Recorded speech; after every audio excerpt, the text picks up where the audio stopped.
Avenue, and then we'll take it higher.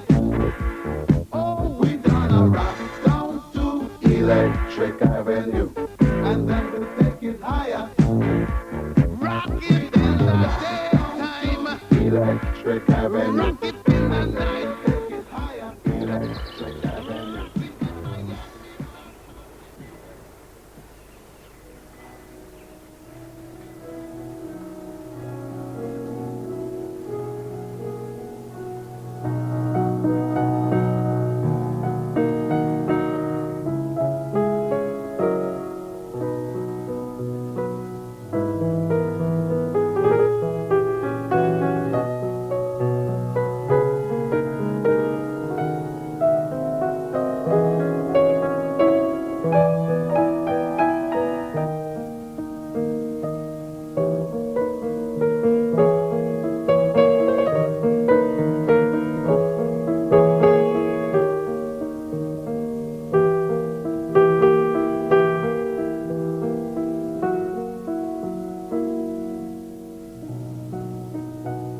At the turn of the century, the piano was a major source of entertainment in well-to-do homes.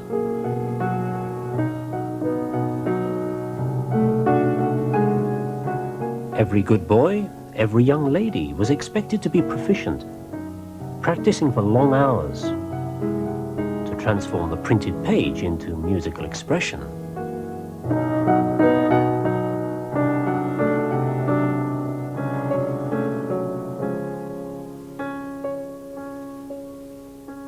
Until, in 1904, the Germans invented the automatic player piano.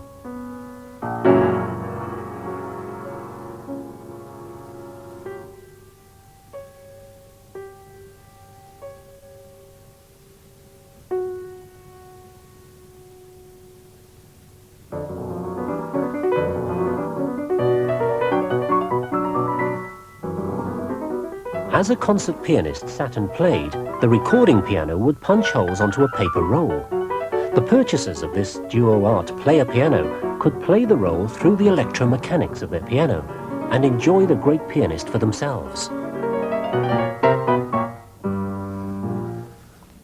That was a recording of the Chopin Scherzo in B minor, played by John Powell. A recording on this roll of paper. It's basically a list of thousands of instructions which specify every note in the piece. But a machine like this is rather more than a gigantic music box. A music box, after all, is built to play the same few notes forever.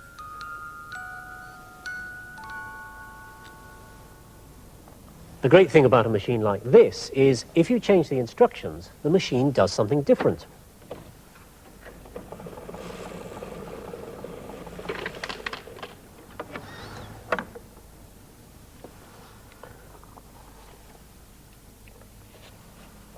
Of course, this saves you buying another pianola every time you want to hear a different piece of music.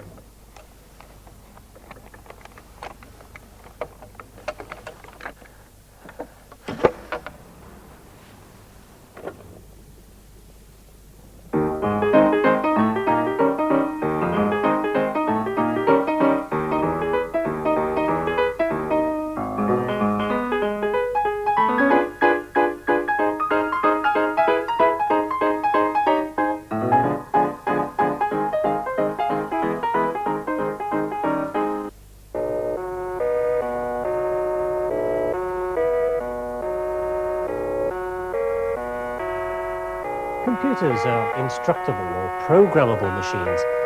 In fact, here's the program that told the computer how to play that music.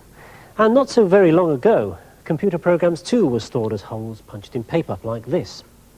But unlike pianolas, computers can take in information about almost anything. Words, pictures, music. They can deal with it and output it in a different form.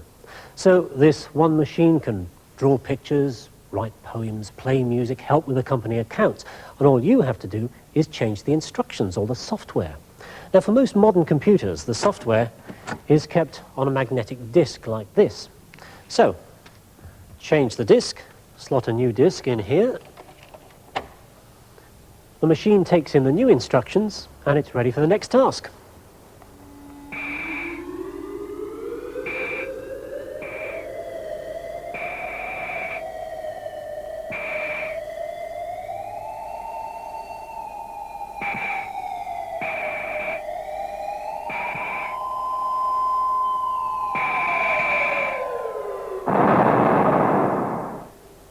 So that's a computer. You put in some information, it processes it according to some instructions you've given it, and it outputs the result. But what's going on inside to make this happen?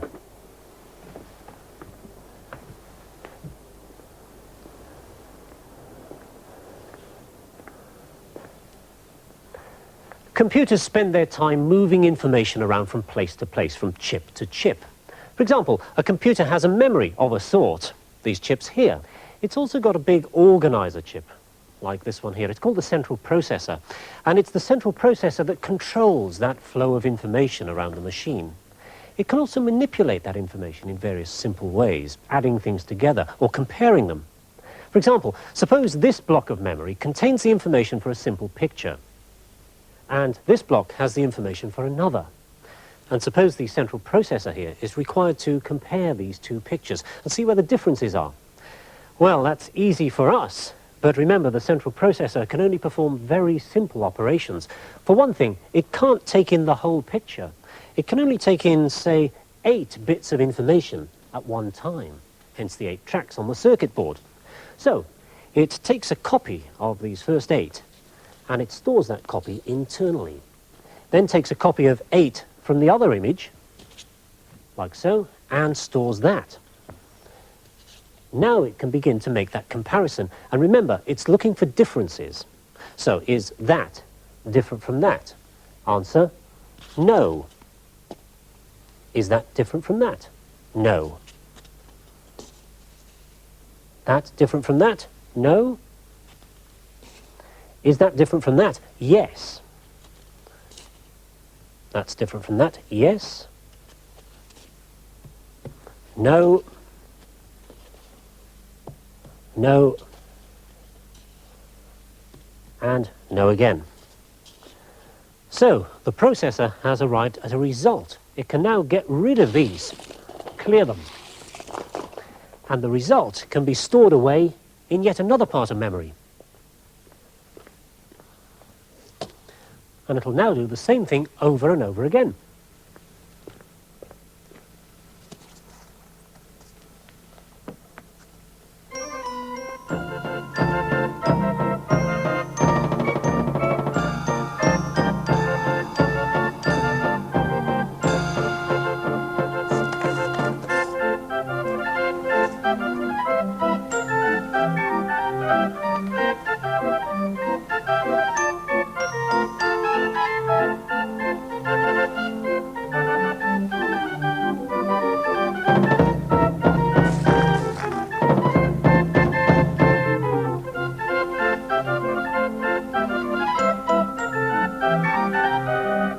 And here's the end result, which represents the comparison of the other two images. Now, these white blocks highlight where the differences are. You may think that that's not a particularly useful thing to do, but if a machine could tell that this image was different from this, then that's extremely useful. So a combination of very simple operations can do something quite complex. Now, of course, the computer didn't decide itself to do that task. It was given a program, a set of instructions, which were themselves stored in a coded form in the memory. And at each step, the processor would fetch the next instruction and execute it. Now, of course, inside a real computer, these instructions are carried out very rapidly, several million times a second. For some tasks, however, even this isn't fast enough. And instead of 8 bits, computers now move 16 and 32 bits of information around at a time. But still, their information and their instructions on what to do with that information, the software, both depend upon those basic yes, no, on, off codes, corresponding to the simple perforations in the piano roll.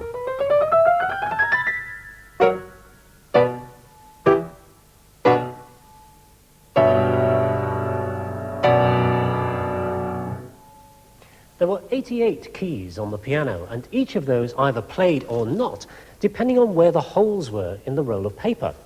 As the paper moved, a different pattern of ons and ops played a different group of notes. But imagine the problems of creating holes in a roll for this lot.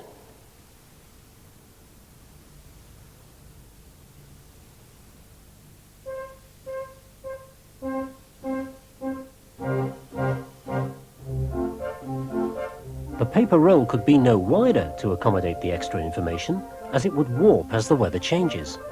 Yet there were 2 keyboards, all the stops, and a whole range of foot pedals to be played.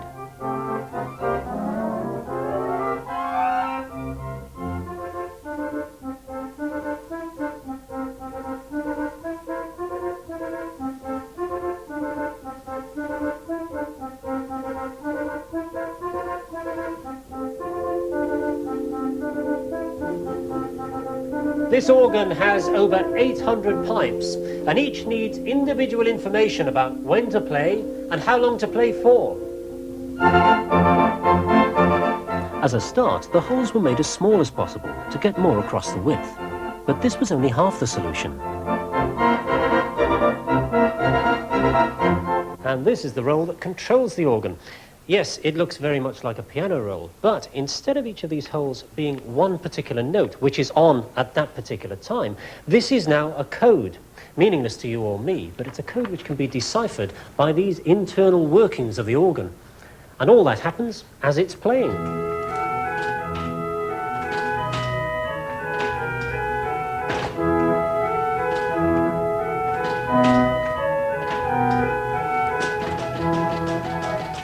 These clattering relays, normally well out of earshot of the listener, translate the coded messages. Hundreds of wires and switches turn the language of the paper roll into the simple on-off instructions to each individual stop and note.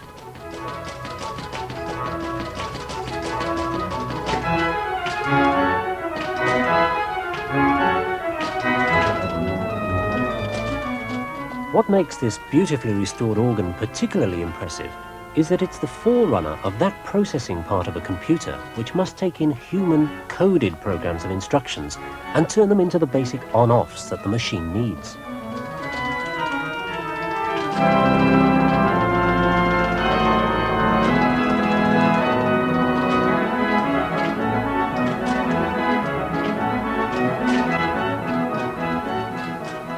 And the rolls are the predecessors of today's multi-million-pound software industry.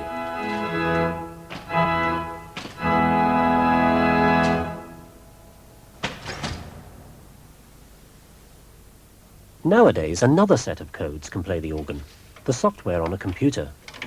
It can, in fact, play more than one organ at once, in perfect time. The Boston Symphony organ plays the overture to The Marriage of Figaro.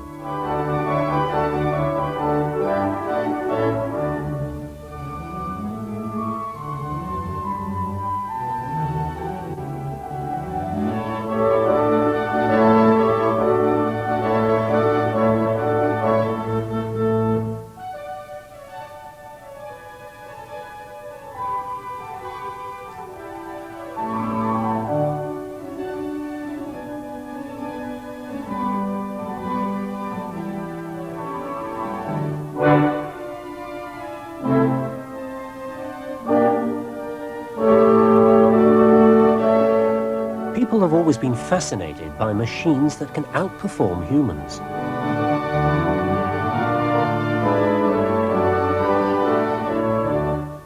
Another mechanical computer, a noughts and crosses machine that can never lose. Built from toy construction parts, the position of the yellow paddles represents the crosses or noughts. A move by a human sets the mechanics going until the machine responds with the move that the designer thought best in the event. Clever. But it is possible to make a machine that can learn the techniques for itself. Making a machine that learns may sound a daunting task, but in fact you need start with nothing more exotic than this. This is a learning machine. This pile of matchboxes is about to learn to play noughts and crosses. It was originally designed by Professor Donald Mickey in the early 60s to demonstrate some of the principles of machine learning. He called it MENIS, the Matchbox Educable Noughts and Crosses engine. And Mickey reasoned as follows. In any game of noughts and crosses, there are some 300 different game positions, such as this or this. Now, each of these boxes corresponds to just one of these positions. We've given each square on the noughts and crosses grid a different colour, and there are coloured beads in the drawers to represent the possible next moves, like that. Now, to begin with, of course, the machine doesn't know anything at all about the tactics and strategy of the game. So in the drawers are beads for every possible legal move, whether it makes sense or not. Okay then, here's our totally naive machine. Pop that one back. Now to teach it a lesson, I'm going to give it its first game. The machine is playing naught, so I'll let it start. The grid is of course clear, so I look in this drawer here, and then Menace can choose the opening move. We do that by tipping the matchbox and seeing which bead happens to fall into the V at the front. It's the pink, it's chosen the center square. Mark that, and that drawer goes back. Okay, it's my turn now, and I choose the top left corner here. So now I need to go to this drawer, which corresponds to the board as it now stands. Take that out. Once again, I tip the drawer, and chance gives us yellow. That's the top right corner. Okay, that's next move for Menace. Well, as an experienced player, I know that there's only one sensible place to go now, and that's here, bottom left. There we are, that's foiled that. Now, if I were playing against a human being, it's pretty obvious what the next move would be. It would be here, of course. But as far as the machine is concerned, there are 5 possible choices, and they're all equally valid. Well, I now return this one, of course, and consult this drawer, which corresponds to the grid as it now stands.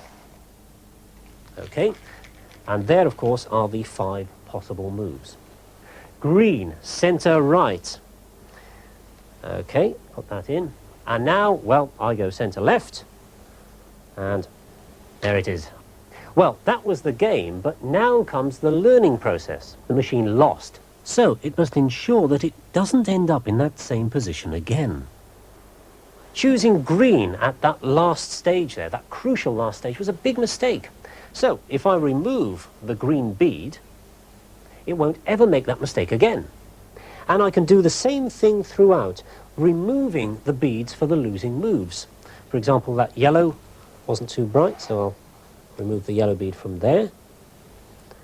And at the first stage it chose pink. Ah, now here's a problem. The opening move, choosing that pink square in the center, was actually a good move. If I remove the pink bead, it will never be able to make that move again. Well, that's where this system of reward and punishment needs some refinement. Professor Mickey, in fact, put several beads of each color into the boxes, so a strategic move like that couldn't be erased until it had failed over and over again.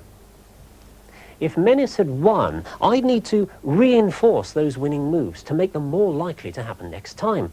Well, I could do that simply by putting extra beads into the drawers, the right color beads at each stage, to load the odds in favor of that move being chosen again. And of course, that's the key to getting the machine to learn. It has to play time and time again. The more it plays, the smarter it grows.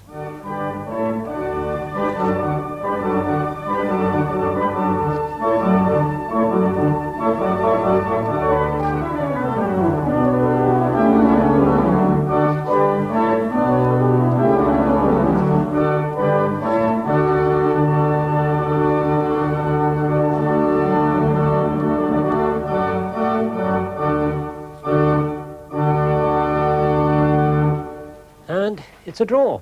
The machine learns surprisingly quickly, even with such a crude system of reinforcement. It soon stops making some of the more stupid mistakes, and it starts to learn which moves are promising.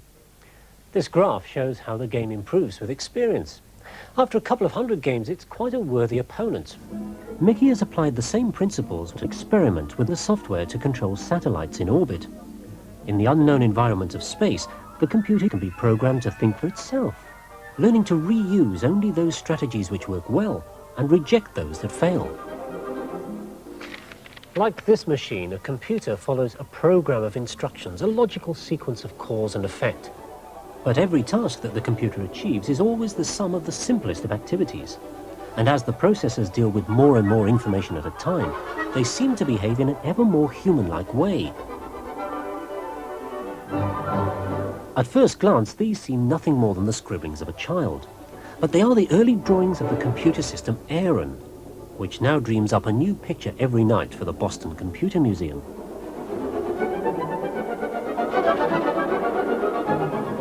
Then, during the day, its instructions are sent to the plotter, and the picture appears.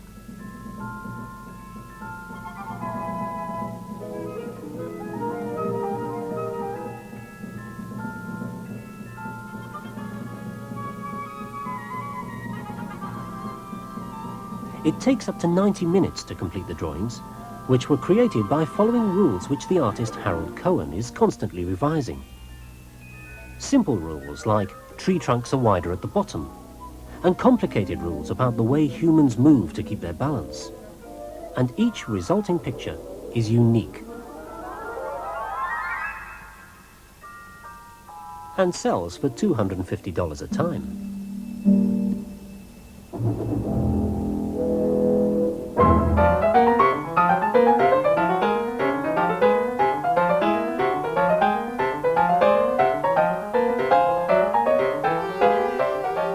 Music is perhaps more rule-based than drawing. Musicians can experiment with the known rules of music and create a result which seems to be more than the sum of its parts. I can make connections between its analysis of how I'm playing and how it's going to respond. So, for instance, I can make a connection between playing single notes and adding arpeggios leading up to that note. So now whenever I play single notes, it will do that. But if I play chords, it just echoes them. So it's distinguishing between the two and changing its response accordingly. Now I can add another one that whenever I play a chord, it will arpeggiate that chord. So now it's making different responses according to how I'm playing. So that's in general how it works. And in real time, it stores everything I play, analyzes that, makes up a response, and plays it back with me. So if I have several of those things going, it becomes like playing with another musician. It's a completely deterministic program. There's no random numbers involved. But once you get this many things going at once, you can't really tell how the process is working. You just relate to it as you would with another musician.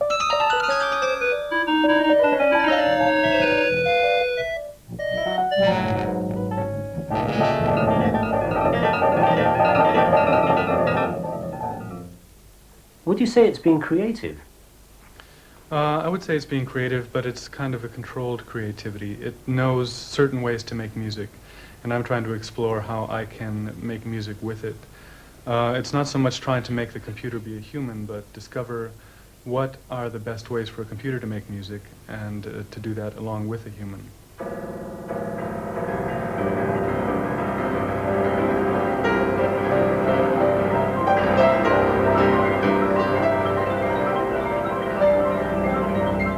Computers follow rules by responding to large numbers of very simple instructions. As an art, computer programming is barely 40 years old. Where will we and our computers be 40 years on?